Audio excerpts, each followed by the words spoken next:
నా పేరు అకీరా, నేను కేజీ చదువుతున్నాను. ఈరోజు జనవరి 26 ఈ సంవత్సరం మనము 77వ గణతంత్ర దినోత్సవాన్ని జరుపుకుంటున్నాం. అవునా, ముందుగా అందరికీ గణతంత్ర దినోత్సవ శుభాకాంక్షలు. గణతంత్ర దినోత్సవం జాతీయ పండుగ.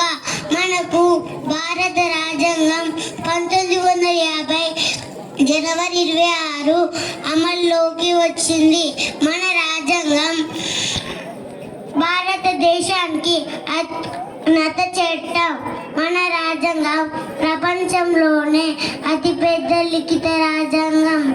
డాక్టర్ బిఆర్ అంబేద్కర్ రాజ్యాంగం పితామహుడు. మనం ఎల్లప్పుడూ మన రాజ్యాంగాన్ని గౌరవించాలి. గణతంత్ర దినోత్సవం మనకు ఐక్యత మరియు సమానత్వం యొక్క సందేశాన్ని ఇస్తుంది. నేను భారతీయురాలిని అయినందుకు గర్వపడుతున్నాను.